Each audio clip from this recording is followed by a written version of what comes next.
I can't say too much for like how it works for comic artists involving with like studios such as like Marvel or DC, but I know for like animation, it's like a whole nother ball game. Like animators don't really make a lot of money. They make probably about most of them make about like 35,000 a year. Mm-hmm. And you know, when you're working for companies like Disney or DreamWorks and stuff like that, they got like these very interesting contracts where it's like, you know, if you work for them, you can't, anything you produce belongs to them. And if you get fired by them, you can't work anywhere else for 3 years. Anything you produce within that 3 years while you're fired or no longer working for them belongs to them. So you should never be able to describe your contract as interesting. Like that's a red flag right there. Yeah, right. Like you got a contract. Right. Oh yeah, it's a very interesting contract. Excuse me. Like, come on, Benny, man. The kid is a L7 Weenie. Hey. Hey, how's it going, man? Hey, Sean, right? I should call you Sean? Yep. Okay, all right, just checking. How you doing? Good. How everything going, Marcel? I'm good, man. I've been having a busy ass day. I woke up at like around 6:30, started door dashing, and then I was doing that till about like what, 2 o'clock. Then I took a quick nap, took a shower, and it's like, all right, we gotta do this. Oh wow. That's cool. This entrepreneur life ain't no joke, man. Yeah, man.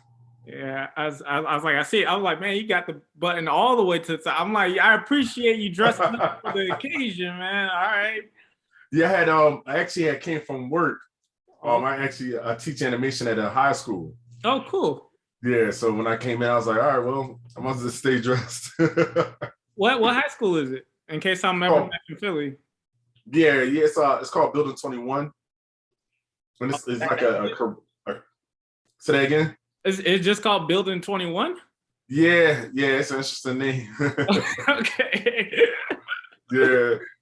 And it's like a career pathway school. So they usually hire like career pathway instructors to come in and teach the students for certain electives and classes and courses and stuff like that. Okay, like a technical school. Yeah. Okay. Yeah, so my group, they all the students have laptops anyway, but like my group have a special group of laptops that they use for doing animation and stuff. All right. If you see me at my eyes, they keep darting. I'm trying to figure out, should I look at you? Or should I look at me? Which one looks natural? And, right. That's why I got mine set up this way. Like you're on top, so this way it look like I'm looking. Right. I was just looking at the view. I was like, how do you do that? Right. I think if you hit the box that's in the center top, the middle, where it says I think it's either maximize or minimize. It's in between the minus and the closeout button. Hold on, let me see. Like, cause I see where it says view, and then they have speaker, gallery, and immersive. That's all I see. It's in the actual the overall window. But you know when you close out a window. Mm-hmm. Okay. It's the one that's in between the minimize symbol and the closeout symbol. All right, what kind of computer are you on? I'm on a PC. I see. I'm on a Mac. This is a whole. Okay. I'm in a whole different dimension. Yeah, there's yeah, right. Y'all in another dimension. All right, screw it. I ain't about to show. We ain't about to spend the whole podcast on technical difficulties. Right, that's cool. But can you hear me good? I didn't even have my mic facing me. Yeah, I can hear you. I hear you just fine. Can you hear me? Yeah, I can hear you great. Okay, cool. I'll move the mic a little closer so to get better sound. You ready? Yeah, I'm ready. Okay, yeah, all right. So that's cool though. How long you been teaching? Oh man, maybe about 19 years now. Oh, okay. Yeah, I've been teaching for probably about 19 years. Is it like that's very rewarding? Like that's what you want to do? So it is something that I did want to do when I was younger. I just didn't plan on doing it as early as I started. I started teaching at the age of 19. Oh, okay. And Yeah, I was actually looking to teach like maybe like years down the line after I've been working in the field for a while of like animation. So but yeah, it's been a blast, man. It's been a joy like seeing meeting students that were like me when I was younger, and seeing their interest in like animation and art and stuff like that, and come across so many talented students, and also being able to see what they're able to take what I taught them and like excel with it. So yeah, that in itself has been rewarding. Yeah, it's. I mean, I've always thought about like never becoming a full teacher, like full teacher, a real teacher. Uh-huh. But I have thought about sort of, maybe every once in a while, I get the urge to like maybe host something at like a art center or something, like maybe just like a 10-week class or something like that. Yeah, Because it is kind of fun to just sort of, impart knowledge, and you have all of yeah, these young minds out here who want to like figure out how to get started and all that yeah. stuff. And yeah, it's always like when I play basketball, and when I go to the Okay. park and when little kids come up, it's always fun being able to give them like, little pointers and everything like that. Like, hey, do this, do that. Hey, keep your head up. All these kinds of those little nudges towards, little nudges of positivity. Yeah, So yeah. yeah, lucky you. You get to do that every day. Or is it as fun as it sounds? I don't know. Being a teacher, I know can be trying. Yeah, it depends. It's definitely better when all the students that are there are interested in learning your craft. Right. So it's like a different environment. But there are times when I had taught at schools where the students was like kind of put in my classes for like a course for them to get credit or whatever. And it was really rough because like they didn't really know how much drawing was involved to do animation and stuff like that. So Yeah. yeah, when it comes to that, it could be a little it could be a trial at times. Yeah, I was like, if I was doing that, I'd be like, okay, we're gonna have our first project is gonna be with sprite animations. Like, let's pull down Right. some video game sprites, and you'll see just how long it takes. Like when you're not drawing it, just animating it. Like, see how Yeah. long that takes. Then it's like, okay, who's ready for level 2 of actually creating the art? Like, Right. yeah, like, let me warm you up to this. Yeah. Yeah, that's true. All right. So do you do mainly animations or web comics? A little both.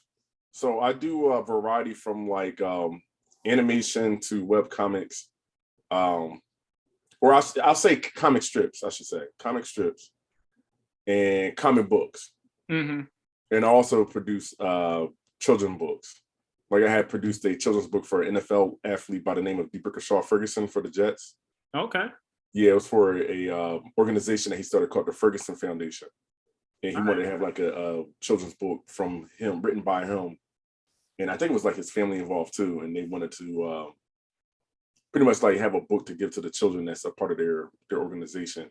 What's it called? Do you know? I believe it's called Bricks Way. You believe? I thought you helped produce this, man. You got. Yeah. It was so long ago. I think it was maybe around 2010. Uh-huh. Yeah, it was about 2010 when I had did this. Okay. And yeah. Bricks Way for sure. All right. I'm gonna say I'm gonna cash in on that affiliate link in the description. That's why I'm like, hey, what's the name of that book? Nah, but that's cool. That's I've always like my aunt tries to get on me about like I remember when Diary of the Wimpy Kid, right? Okay, yeah. When that book series first really hit, and my aunt sent me like a picture like, you could do this so much better. Just don't curse in your stuff. I was like, yeah, I guess so. And I was like, I didn't really want to do, that's not just what I wanted to do. But as I've gotten older and you see things like Dog Man taking off, and Yeah. of course, what inspired me to start drawing in the first place, Captain Underpants. It's like, there's probably like a lot of money in doing children books. That like might be a move on the slick. Yeah. Yeah, and you see how easy they are to make. Like those styles, they're like really simplified, and it's stylized and cool, and people like seeing that, especially children like seeing that cartoony style. So it was like, it don't really take you just have to like apply yourself to it, you know, like really take the time out, sit down and map everything out. But yeah, I don't think that, in my opinion, they really that difficult to make. That's definitely something that you as an illustrator should be able to pull off. Yeah, I've never seen an interview with a children book creator be like, man, I'm stressing over these layouts, bro. Like, no, Right. I've never seen. Right. I mean, you take it thinking like maybe 30 pages tops. Tops, you know, and you're not making a comic book page. Like comic books, those things stress me out, man, because it's so many panels in one page. And then sometimes some clients is like, man, why you charge so high?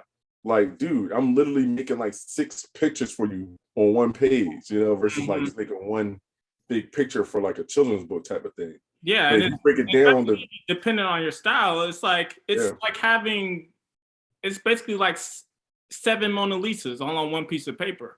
Yeah. Like, yeah, it's like when you look at it like that, you know, like there's like 8 Van Goghs on that page, and you're trying to give me $50? Like, come on. Yeah, right. Like, yeah, it's like when you look at it like that, you definitely shift your perspective when you're dealing with that, you know. Exactly. Yeah, exactly. So that I feel like as an artist, when you're doing any type of form of art or getting involved with any type of medium of art, producing work for clients, you got to make sure that what you charging is worth your while. You know, otherwise you can you'll be the one losing out in the end. Right. You know, you undercharge yourself, and the next thing you know, that money's gone already.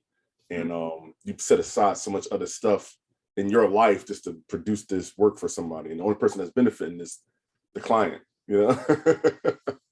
Yeah. So, I mean, I guess that's what, like, do you pay much attention to like the industry and what's going on with them? Sometimes. I used to keep up with it a lot. Lately, I haven't really been paying too much attention. I've been more in the productive end of things. So I've been like just working on like my own projects, like my own animated series I got coming out called Old Snap. It's about pirates that sell hair care products. And yeah, I got I got a couple of comments. Nice concept. Yeah, thank you. But when every once in a while when I get a chance, I'll try to like keep up. Like I like seeing these new Black anime studios that's like opening up now. Like there's a I don't know if you know about this, but it's like a Japanese owned a Black owned Japanese anime studio in Japan called The Art. It's like D''Art. Oh, okay. Yeah, and then you got like people like LaShawn Thomas who produced Cannon Busters, and I think he also did this other short series online on YouTube. So like it's nice seeing that, because I remember when I was younger, I wanted to see more Black characters in anime, you know, not necessarily just animation, but actual anime, you know? Right. So I've been keeping up with things on that end, I should say. But other than that, yeah, not too much, man. You'll have to fill me in on what's going on. No, I mean, I know a little, you know, it gets to be a lot of drama at the end of the day, and that a lot of drama that I'm not involved in. So it's like, you know, like, but I think it's Image Comics, just like the creators or something, just proposed like some new union or something, some comic book. Okay. And I think one of their quote unquote demands is sort of like page rates and all that stuff, like livable pages and stuff like that. So that's cool. Yeah, I was like, it sounds cool. I'm like, but you know, with the union, you got to put in dues, right? So I'm like, how does that even out? Right. You know, I feel like there's a few more questions that need to be asked. I'm like, it sounds like I'm paying taxes, and I already do that, and I don't want to do it again. Right. You're trying to pay more taxes. Yeah, I mean, it's crazy though that I mean, or maybe it's not crazy. Maybe I'm minimizing the industry, but I guess it feels like that the individual, like the artist, should be able to, you know, just I guess take a more proactive approach with, well, here's why I want to get paid. Here's why I should get paid. I feel like as an industry or just a collective, like artists have been, you know, basically making their case for why they should get paid for what they pay for like the past, like forever, as long as I can remember. I mean, I'm only 31, but I mean, you know, as long as I can remember, it seems like people have just always, like artists have always been like, well, here's why I need to be paid this much. And it's like, why are they still having to explain that Right, after all these years? Like, something is being missed right there, and telling, explaining to people, customers, or whoever, Yeah. whomever. I'm trying to use that word more. I feel like that Right. makes you seem more sophisticated when you say whomever, Right. Anyways, but yeah, I just feel like what is it that's missing in order to get that to just click? So it's not something you have to explain to people anymore. Man, the name. A lot of these artists don't. So if you look at companies like Image Comics and Marvel and DC, or all these major like comic book companies, these companies have a name. So I guess the benefit is that you're actually going to have them on your resume. Mm-hmm. So these companies look at it like, well, we could pay them whatever we want because they're going to want to work for us. Like some people were probably doing intern there, maybe doing like inking for a company or something like that, and not getting paid nothing, And it's just that if when you're starting off as an artist, a lot of times you got to get work. You just got to at least get the work so you can start getting your name circulated. And then once your name is up there, then maybe you could charge a little bit more and stuff like that. But it gets weird when it comes to those major company contracts, like I can't say too much for like how it works for comic artists involving with like studios such as like Marvel or DC, but I know for like animation, it's like a whole nother ball game. Like animators don't really make a lot of money. They make probably about most of them make about like 35,000 a year. Mm-hmm. And when you're working for companies like Disney or DreamWorks and stuff like that, they got like these very interesting contracts where it's like, if you work for them, you can't, anything you produce belongs to them. And if you get fired by them, you can't work anywhere else for 3 years. Anything you produce within that 3 years while you're fired or no longer working for them belongs to them. So you should never be able to describe your contract as interesting. Like that's a red flag right there. Yeah, right. Like you got a contract. Right. Oh yeah, it's a very interesting contract. Excuse me. Like I'm trying to be modest for them, I don't want them watching this video later on down the line. They're like, oh, who said it? Sean Tate? Okay. Right. Right. But yeah, like just speaking for myself, I never want to work for like any type of mainstream companies and stuff like that. Mm-hmm. I mean, it's probably nice for the exposure and stuff, but their contracts and weird agendas and stuff like that, man. I'm just not really interested in that no more. I've been making out pretty fine. The way the route I've been going. I like going the independent route. Yeah, and I think the world in general, like creatives in general. The world is moving a lot more towards individual brands and platforms. Yeah. And I feel like that's going to catch on soon with artists and comic book artists and writers and animators, through, all these various social medias out here nowadays. Yeah. So where they'll be able to dictate more like, well, no, I should be getting paid this. I have a brand, you putting my name in that credits means something, like, right. So I think we're moving in a positive direction, but there's a lot of that old world you still got to shake off. Yeah. That's why I appreciate so many of these different new social media platforms and different online things, networks and stuff like that that's been created recently for content creators. Like they got the whole Patreon going on now. You can get paid from a certain amount of subscribers you have on certain platforms and things like that. There's so many more opportunities now with the internet for artists to make money independently. Mm-hmm. So it's like I'm happy to see that. There was a point in time when it wasn't like that. You had to go through these big dogs, right? But things is changing now. So you can start your own empire. So what's your platform of choice? Like where are you building your audience right now? Right now, for me, I've been more focusing on my YouTube. Mm-hmm. Yeah, because I want to release like little animated series and stuff like that. I also have a series of like me teaching like art lessons and stuff like that for people that want to learn how to animate or learn like the fundamentals of drawing and cartooning and stuff like that. And that YouTube is what? Shoname. Oh, you're supposed to plug your stuff. You don't know. You don't know his best-selling children's book. Right. You don't know.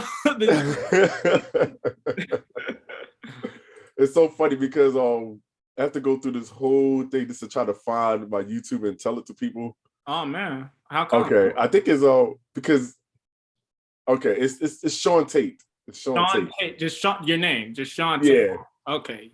YouTube because there's so many Tate. different people that will come up. Like when you search different names on YouTube, that a whole bunch of people with your name will come up.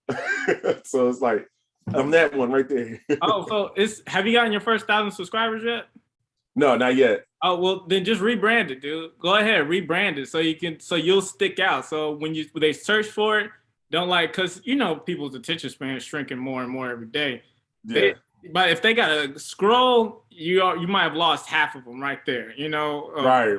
That's a good idea. Yeah. So just rebrand it. Go Sean Art Tate or Art by Sean Tate. Just something to separate yourself. Right. That's not a bad idea. Yeah. Hey, Marcel, can you give me 1 second?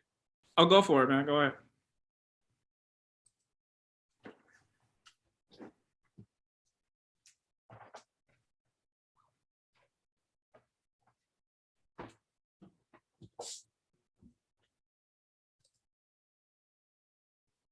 All right.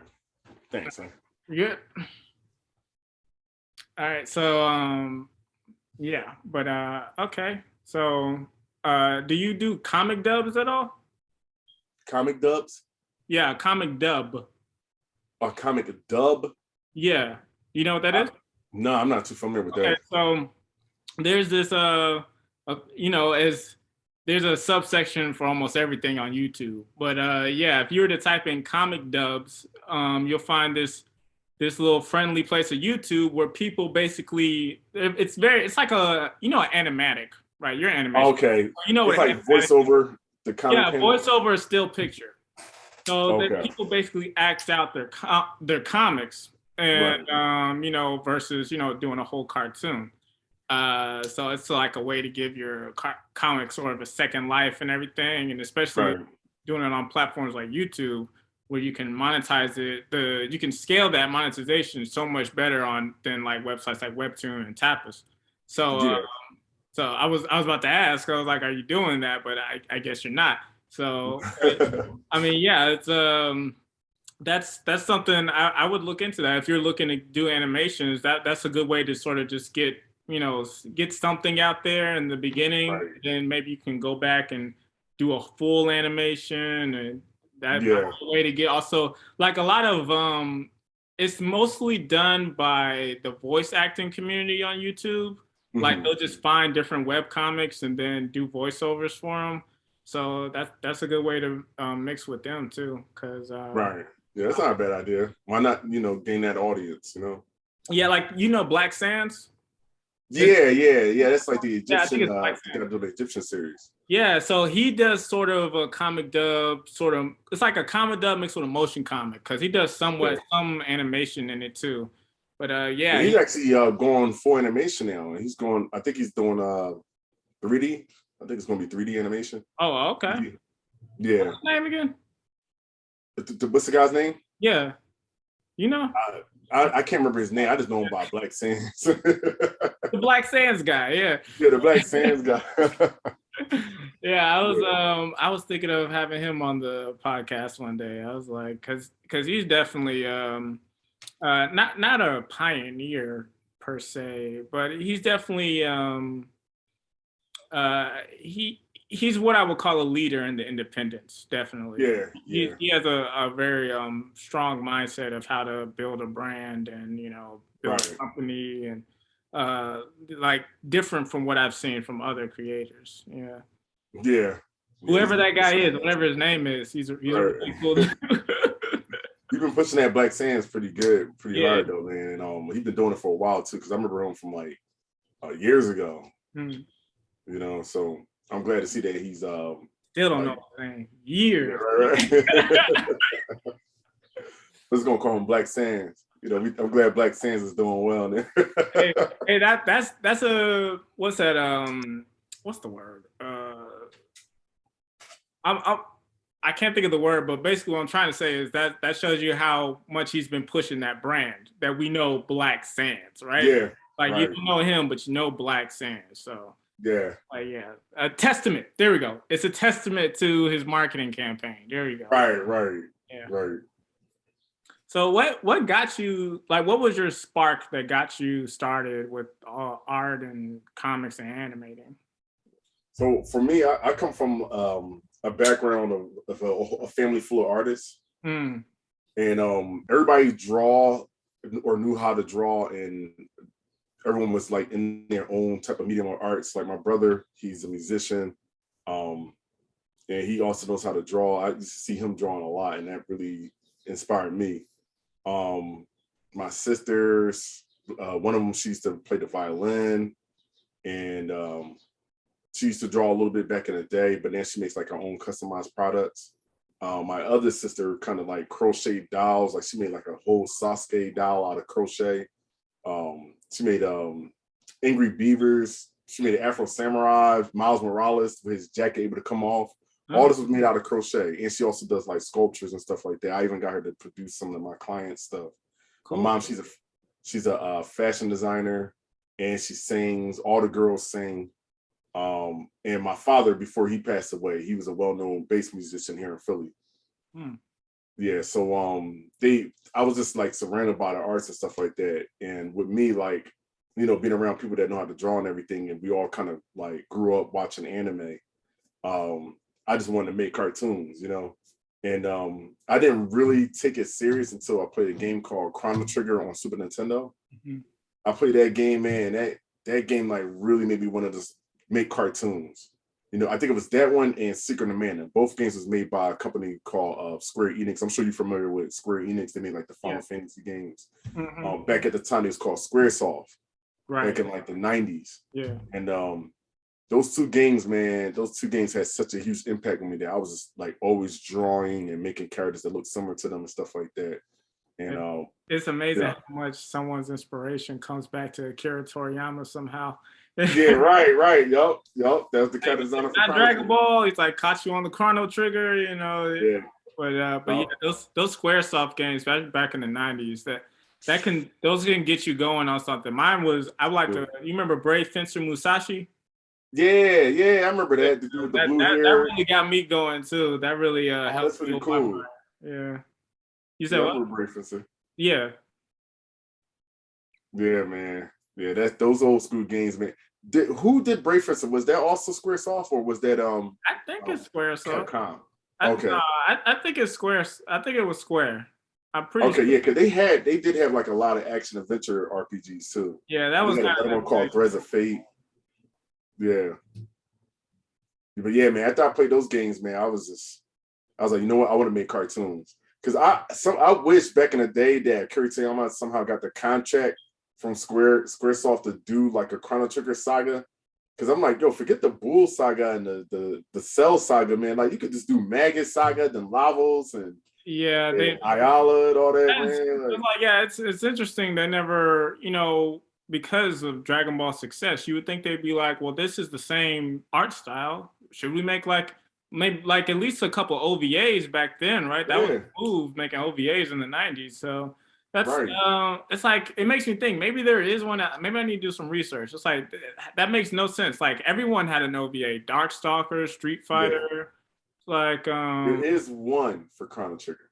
Oh yeah, there's one. It's really old. Is it good? It's good. You don't really get to see the characters you wanted to see. Like it doesn't have Chrono in them in it like that. Like I think you can see like the back of their heads on one scene. But like it does look just like the game, and they use the exact music from the game. Oh, okay. And it kind of reminds you like those old Dragon Ball Z movies that used to come out with the grainy look, and it was in Japanese with the subtitles on VHS. Yeah. VHS is a video cassette for those who aren't aware. Yeah. Yeah. So from the 80s and the 90s. Yeah. Like, how old are you, if you don't mind me asking? 37. 37. Yeah. So yeah, you were able to fully appreciate the 90s. I was born in 1990, so I I kind of missed the first 4 or 5 years. You know, I didn't really turn on until I was like 5.5. So that's as far as Oh, I okay. can really go back. Right.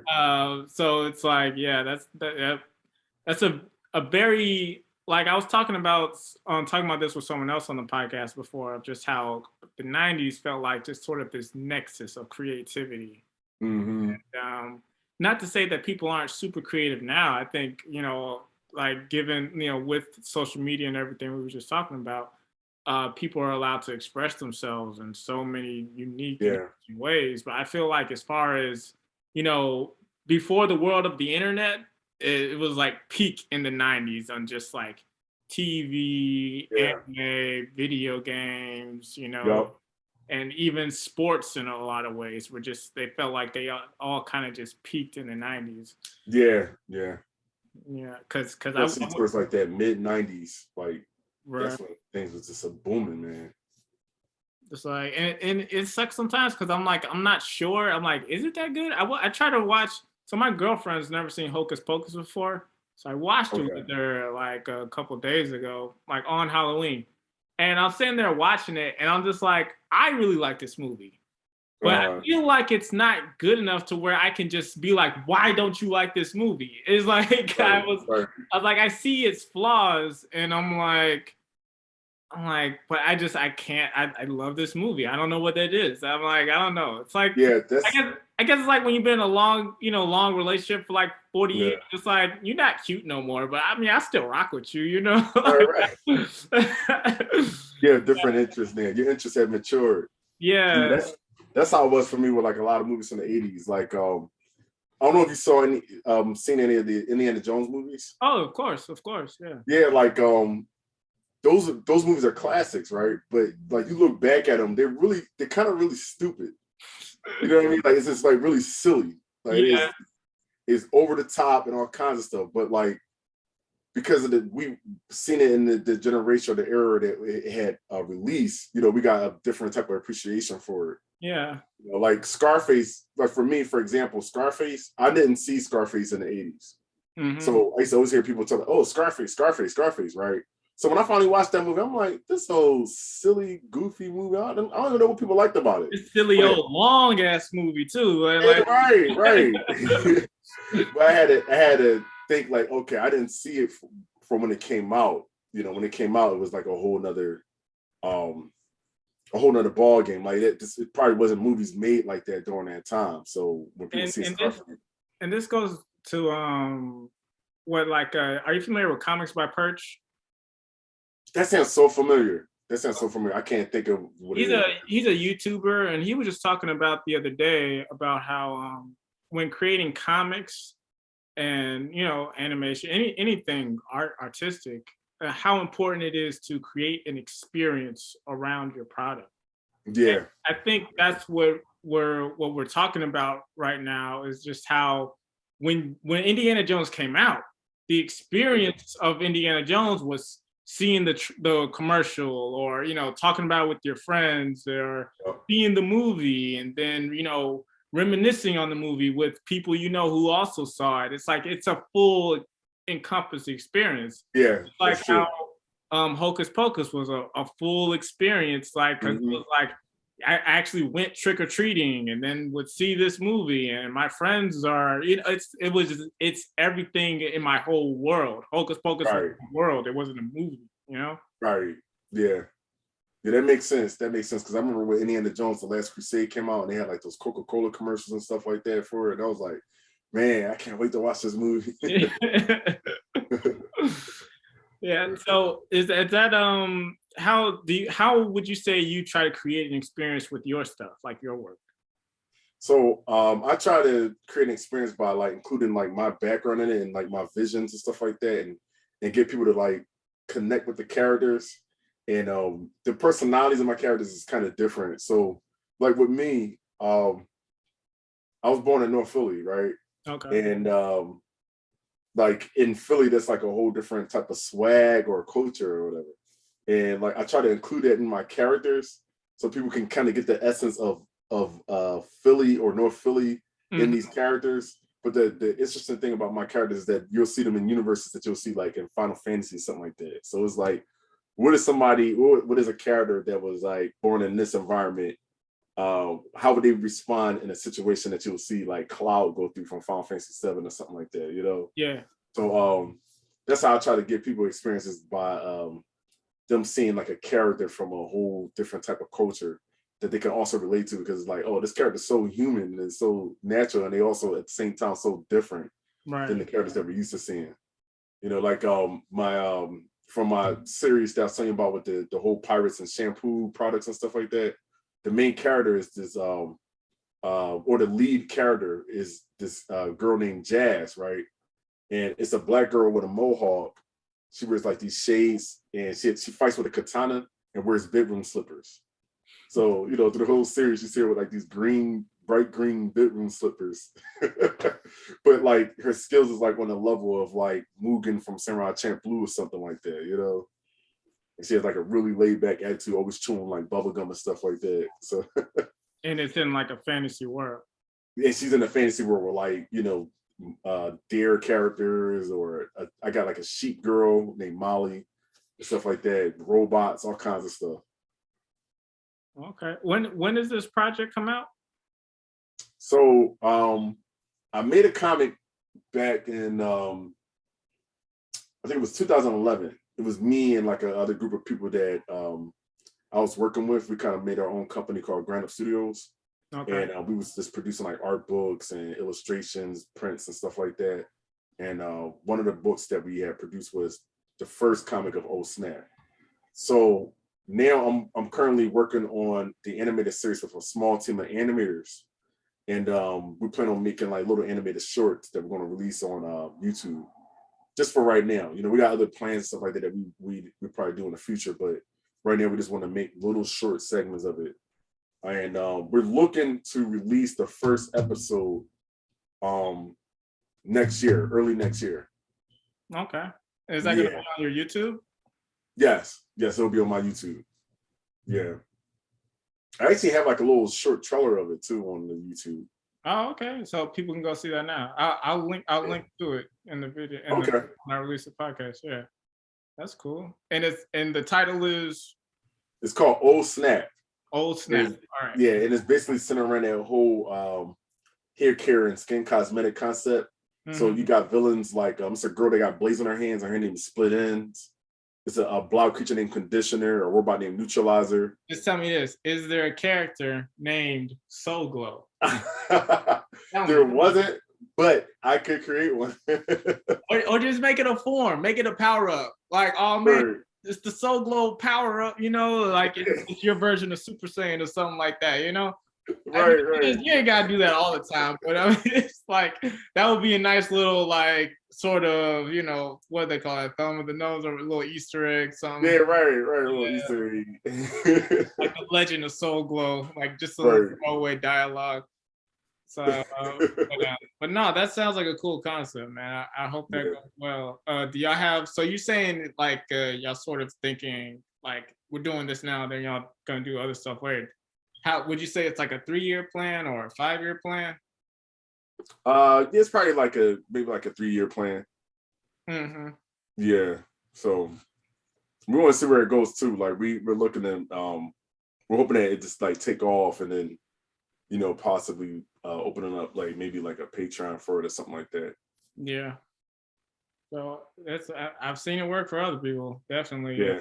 It's like it's amazing when you hear about just how like these independent projects will just get so much of a buzz going around. It's like, yeah, they did that Kickstarter, and like, and you like not like the thing is when I'll just see the finished product, and then you learn all this stuff that went into it. It's like, oh wow, like I didn't like that only came from just a couple people or whatever. That's for me. That was Cuphead. You ever seen that game before? That animation is amazing. And it's such a very dense video game. Like it's like that the world looks so like it looks real because it's so detailed and everything going on in there. And then you find out that was just more of a grassroots project that, you know, just got the right people behind it, creatively and through financial support. So That's it's right. like, yeah, it's amazing what can get done if you just put in the work. Yeah. That's right. That's right. Mhm. That's another thing that I like is that nowadays you'll see so many type of apps. You see so many different apps and software and stuff like that where people can just have a whole studio at home. Right. You know, that's kind of how we've been working on this old Snap series. It's like, listen, we just use all of our resources pulled together and make something really cool. You know, like I know music producers and stuff like that. I even got like different music artists involved to make like the music scores and stuff like that. And yeah, got the mic and things like that for to do the audio. So yeah, just a matter of just pulling your resources together, you know. Right. And it's I would say that's something like, are you in that I Create Comic Books group on Facebook? No, I don't think so. I don't think so. I'm in so many groups. Yeah. I gotta check. I might be in that group. Some groups I don't even know how I end up in those groups. I think I don't know if people like submit you in the group or something like that. People can invite you in there. Maybe you like clicked an invite without realizing. Okay, or accept the invite or something like Yeah. that. So I mean, Yeah, it could be. I'm Some like, that is right. I know I see. Some crazy stuff. I'm like, how did I even end up here? Right? Yeah, it's like, because in the I Create Comics group, there's always or really all the groups on Facebook and the comic groups, I always see people like linking their Kickstarter. Okay, yeah. And I remember I proposed the idea. I'm like, maybe instead of like doing Kickstarters, we should all just like subscribe to each other's YouTube channel so we can all get to at least 1,000. And then that way That's smart. we can have at least that one part of monetization taken care of. And now you just got to build your audience to actually get that 4,000 hours, because now it's like, it's not like you're waiting for subs. You're just trying to make good content that people see, because from what I've seen from other YouTube creators, when they share their stats, most of their videos are seen by people who aren't subscribed. So Right. like, well, okay. So I mean, really, you just got to be on your SEO game, and then your video will get shown to the people who want to see it. And you know, if it's going well, then yeah, you'll hit your 4,000 hours. And now that you have your 1,000 subscribers already, you can get paid for it. Where in real life, you may have like only 2 or 3 subscribers, but because you got that backing from, you know, the group of other creators, now you're like already in the door. So Right. Yeah. everyone hated that idea in the group. It makes sense. You were just like, yeah. Nobody wanted to do it. Oh my goodness. Everyone would rather just actually get that one-time money in Kickstarter. I'm like, dude, I'm like, It don't work that way, set it man. up. I did a Kickstarter. Kickstarter is really hard to advertise for. Mhm. That's really hard to advertise. How many times have you done it? I did it once. Once. Tell me about your one Kickstarter experience. So that was for our team to launch the first Old Snap comics. Okay. And basically, like, we had a little contingency plan. What we did was we had the amount to put in there, right? Just in case like it came down to it and we wasn't getting a lot of people like putting money in. And then what we did was we took the money and divided amongst other people that we knew and just had them pay the rest of the money to get us to help us reach our goal. Mm-hmm. But like this advertising that thing is really hard, man. I think I can't remember if it was a very low number of people that actually had purchased the you know what we was looking for the Kickstarter video. Uh-huh. But other than that, like the rest of them we had to put in. Do you remember in what different ways y'all did advertise? I think it was mostly Facebook. Mostly Facebook. Yeah, but I think we advertised on our website at the time. We had a blog. Actually, we still got that blog, but we had a blog I think we had advertised on. But we made like a whole Facebook page for the series. Mm-hmm. And yeah, it's not easy, man. It's not easy. Like your idea makes sense. Their idea makes sense, you know. I'm surprised people didn't want to do that, you know. Yeah. Imagine if they they did do that, right? Let's say they went with your idea, right? Mhm. And somebody starts a Kickstarter and they're like, hey, listen, if everybody pitching $1, you got $1,000 right there. You know what I'm saying? Or $2 to support my project. Okay. You know, everybody put in $2. And like, remember how we talking about that whole union thing that they're starting? I'm like, really, if you just wanted to do, like, forget doing a union. If you just got a bunch of creators together who actually like, okay, when someone has a project, you know, like our initiative here is to make sure that you realize your project. Get your, you know, get your stuff done, created, whatever, that's on you. Once you're ready to go to print, everyone here will help you do that with our dues. Like everyone gives, we have enough people here. Like I think in that one comic creator group, there's like 10,000 people where I was proposing that idea. It's like everyone puts forth 50 cents and we can realize this project, you know, and we'll vote on which project to do every month, right? It's like you can always put your project in the running and people will vote. And it's like, okay, this one won. So this is the one that your 50 cents is going towards to, you know, congratulations, best of luck, hope it works out. And same thing next month. I think like forget a union, that would actually, I think, do better. And get this, the interesting thing is that not everybody's ready to move on their project yet. So you wouldn't even have to worry about it being every month. Right. It wouldn't have been an every month thing. But imagine, right? Imagine if that project, right? Or if that group had $1 a month dues. $1 a month dues. That's $10,000 a month.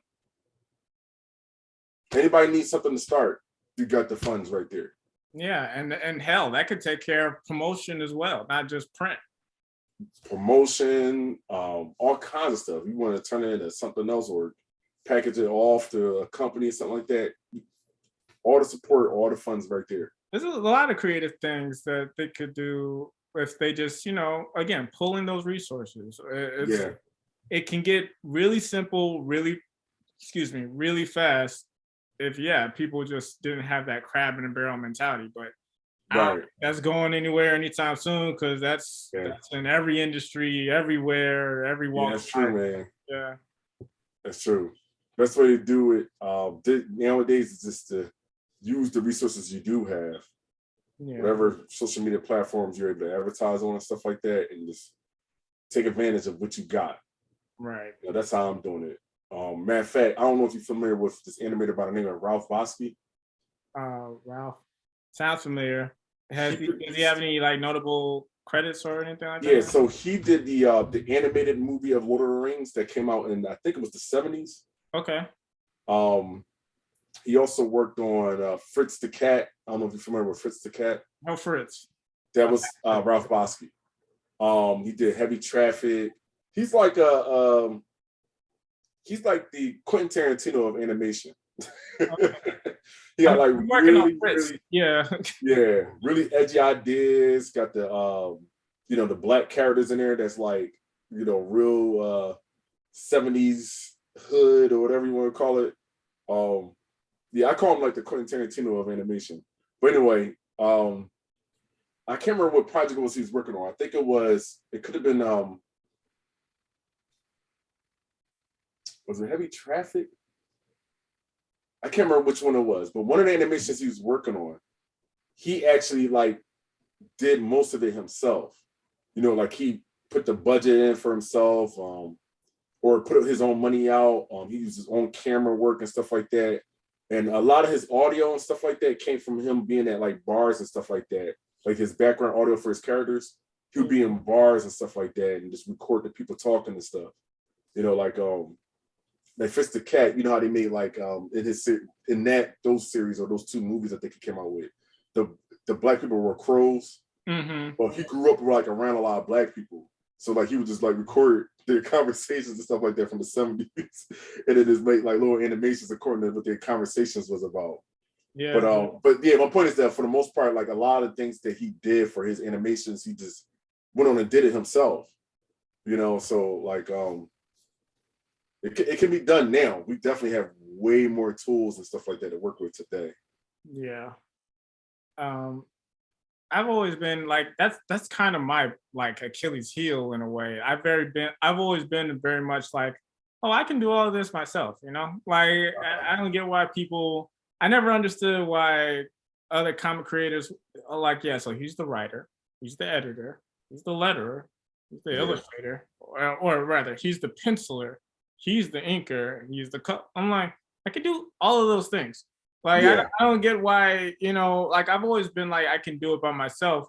And something that I had to realize though as I got older, I'm like, yeah, okay, so you don't need to disperse all of these jobs, right? You can do a lot of these yourself. Just Yeah. you can do a lot of this by yourself doesn't mean you shouldn't, you know, utilize other people around you. And Right.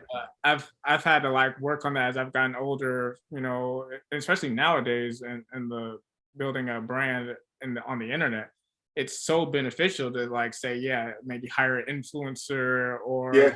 connect with other artists, you know, to just talk with them, share experiences, and just there's so much to be gained by expanding your reach, you know. That's And right. it's like I've been working on that. That's why I started the podcast. It's like, yeah, let me just talk to other cartoonists, other animators, other, you know, all these things, see what everyone's head at, and just also just get to know other people in the industry. Hmm. Because until like what, maybe 2 years ago, 3 years ago at this point, I only really talked to maybe, you know what, maybe zero people, other people that created comics or whatever. Like I was just the comic guy and my friends. And then like maybe I knew a couple other kids back in school who drew, and that was really it. And it's like that makes no sense. You want to be a successful cartoonist and you know no other cartoonist? Like Right. it's like that doesn't sound like it, like let me get my words together. It doesn't sound like a very successful way to go about it. And you know, like yeah, you don't need other people to draw, but it's like, is that really what you want to do? Is that you having fun? I'm like, well, nah. If for me, it would be fun to be able to, you know, to know other cartoonists and be able to compete with them and be like, oh, I saw you did that. And I'm like, that's good. I'm still a little bit of that from you, and I'm gonna, you know, do this or whatever. Or just Yeah. talk to them and all these, you know, just share the journey, share the journey. That's right. Yeah. That's right. Matter of fact, with the children's book that I produced, I actually hired my friend who came from the company. Well, we actually went to the same school, but I hired him to help me with like the pencils and stuff like that. Mm-hmm. And yeah, I usually get him to do like a lot of projects. Like he's really good with comics and stuff like that. Me, I actually have a harder time making comics than I do animations, believe it or not. Mm. Making a cartoon is easier for me than making a comic book. But I usually hire him to do it, and he does like the pencils and stuff like that, and I just do the ink and the coloring myself. Or I'll do like the character designs, and he sometimes even do character designs himself too. So Yeah, and yeah, it works out beautiful. And I'm sure he's like, his style is somewhat different than yours. Like if you were to draw it, I'm sure his style is like a little different. And it's Yeah, but exciting. Go ahead. He's the one artist I know that can come close to mimicking my exact style. Oh, okay, yeah. Yeah, he'll look really close, and it's so consistent that people will look at a page that I did and the page that he did, and they can't tell the difference. Oh, okay. They can't tell the difference. Like I can tell because I know his style, and he can tell, of course, because he knows my art style. But like other people look at it, they be like, "Oh man, it's so consistent," you know. Yeah, and that's very good. I always get concerned about that. I'm like, well, actually, for me, like one, I think it would be difficult to find someone to mimic my style. Maybe I'm just being, you know, too stuck up about that. But I'm like, I always like the idea of seeing someone else's vision. It's like, okay, here's how I draw my character. Let's see how like your style is so much different. How would you draw them? And it's just always, there was this artist who I wish I got to know because they seemed like just a cool. She seemed like she was just really cool, and how she did her art and stuff is very expressive or exaggerated. Her name was Lazy Mills. That was her pen name. I met her. Oh, you know her, Shauna Mills. Yeah, Shauna Mills. Yeah, I met her in New York at a New York Comic Con. Yeah, I got her to do a picture of one of my characters one time, and it was like one of my favorite pictures of that character. I was like, that is so cool, and I always wanted to ask her for another, like get a commissioner for another one. I never got around to it, but I was like, yeah, it was just for me, that was so exciting seeing a different take. Yeah, Shona, that's another monster. She draws really well, and she's been I don't know what company she's been working for, but she's been working with some studios, like video game studios and animation studios. She's been putting in that work. So I'm pretty happy to hear it. Yeah. See, my little $60 helped get her there. That's why I like it. Right. So, but yeah, it's been great getting to know other artists. And this is like the first podcast I've done over Zoom, because I like to meet people in person. You know, I feel like you get there's a different level that the conversation can, not necessarily intimate, but I guess you just get to experience the person more so when they're right. And so, but I did an interview recently with this kid from Emory up in Boston, and it was over Zoom. And I was like, well, that wasn't so bad. I mean, I guess I could try it out, because there's artists all over the country, the world, and I'm not gonna get around. I'm not planning on traveling anytime soon. So it's like, hey, go ahead and start talking. So like, I appreciate you, like, having this conversation with me. It's good. No problem, man. Yeah. Thank you for having me in the interview. Yeah. So, and it's like, I like that too. I'm like, I don't know if I want to brand this as an interview. Like, I would just say it's a podcast. Like, we're just talking, Oh, okay. Yeah. But I guess it's like, sometimes I'll be trying to tell myself, I'm like, maybe I should have some questions ready. I'm like, I don't know. I'm like, I guess I just want us to talk, and then whatever we, where we land is what we'll talk about, like, let it flow.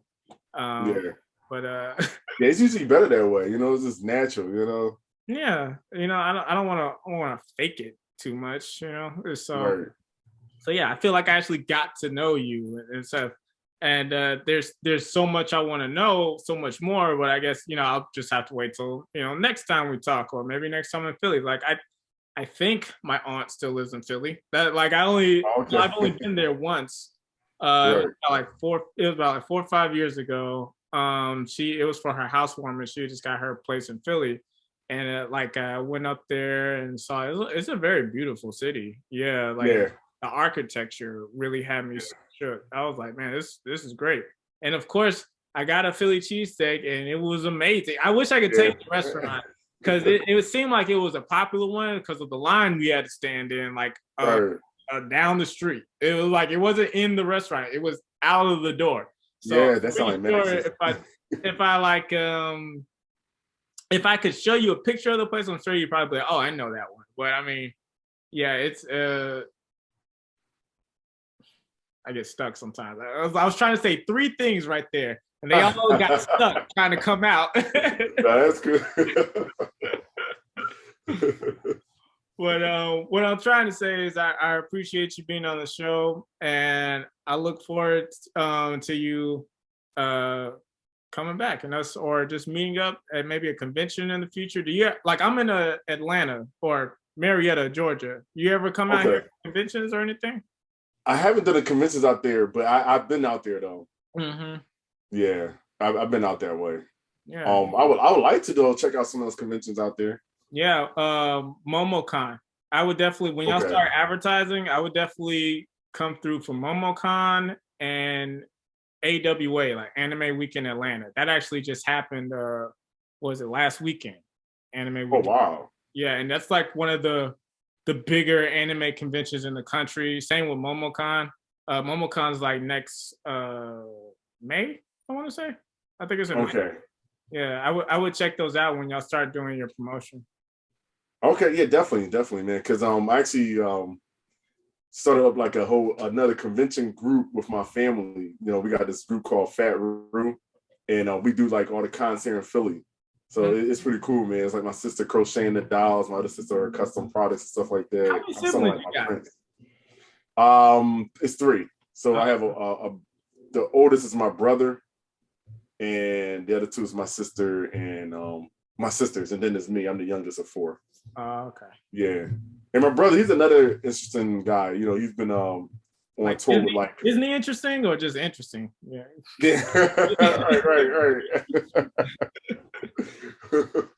Just interesting, you know. Okay.